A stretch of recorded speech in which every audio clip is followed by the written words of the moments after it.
तो क्या जीतन राम मांझी का भी वही हाल होगा जो मुकेश सहनी का हुआ था?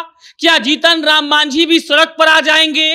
क्या उनकी पार्टी के विधायकों को भी एनडीए तोड़ लेगी? और यह सवाल हम आपसे अभी इसलिए पूछ रहे हैं क्योंकि हम पार्टी के प्रवक्ता दानिश रिजवान जी आए थे और उन्होंने बहुत कुछ कह दिया। दानिश रिजवान जी कहते हैं कि देखिए, अगर हम एनडीए के हिस्सा हैं तो हमको भी हमारा हक मिलना चाहिए था, और अगर एमएलसी का चुनाव हो रहा है तो कम से कम एक सीट हम पार्टी को मिलनी चाहिए। हमारे कार्यकर्ताओं ने भी खून पसीना बहाकर 2020 के चुनाव में एनडीए को जितवाने के लिए भरसक प्रयास किया था, लेकिन जिस तरीके से अभी एनडीए चल रही है, अगर एनडीए का शीर्ष नेतृत्व नहीं सुधरता है तो यह खतरे की घंटी है। आप दानिश रिजवान के शब्दों पर गौर करिए। वो एनडीए के शीर्ष नेताओं को यह कह रहे हैं कि अगर उनके शीर्ष नेता सुधरते नहीं हैं, मतलब कि नीतीश कुमार जी नहीं सुधरते हैं, तो यह खतरे की घंटी है। आप समझिए, नीतीश कुमार जी के मन में आ सकता है कि हमरे बिलैया हमरे के म्याऊं, क्योंकि नीतीश कुमार जी की पार्टी ने ही उनकी पार्टी को अपने पार्टी के कोटे में से सीट दी थी। लेकिन आज दानिश रिजवान जी, मतलब मान लीजिए कि जीतन राम मांझी जी यही बोल रहे थे। पार्टी के प्रवक्ता होने के हैसियत से जीतन राम मांझी जी के दानिश रिजवान जी ने यहां तक ये कह दिया कि अगर हम लोग को सीट नहीं दिया जा रहा है तो हमारे कार्यकर्ता भी तो हतोत्साहित हो सकते हैं। लेकिन एनडीए का शीर्ष नेतृत्व इस बात की चिंता नहीं कर रहा है कि हमारे कार्यकर्ता भी इसको लेकर अपसेट होंगे, और अगर इस पर कोई विचार नहीं किया गया तो एनडीए के लिए यह खतरे की घंटी है।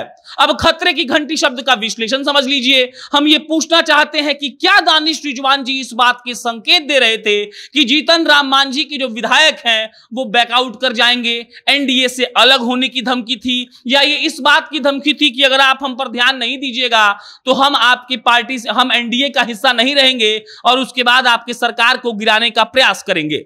और जैसे ही सरकार गिराने के प्रयास की बात आती है, हमको याद आते हैं वीआईपी प्रमुख मुकेश सहनी, क्योंकि मुकेश सहनी भी घूम घूम कर यही कह रहे थे कि जितना औकात 43 गो विधायक का है उतना ही औकात 4 गो विधायक का है। लेकिन उसके बाद मुकेश सहनी जी के साथ क्या हुआ ये आप भी जानते हैं और हम भी। मुकेश सहनी तो एक एमएलसी सीट मांग रहे थे उधार बोलकर, वो भी उनको नहीं दिया गया। और जिस तरीके से जीतन राम मांझी की पार्टी लगातार कुछ महीनों से बयानबाजी कर रही है, उससे आप ये समझ सकते हैं कि उन पर भी खतरा मंडरा रहा है। दानिश रिजवान का यह कहना कि एनडीए के शीर्ष नेतृत्व को इसके बारे में सोचना चाहिए, और अगर एनडीए का शीर्ष नेतृत्व इस पर ध्यान नहीं देता है तो यह खतरे की घंटी है। कहीं ना कहीं इस बात को मतलब बल दे रहा है कि जीतन राम मांझी अब आर या पार के मूड में है।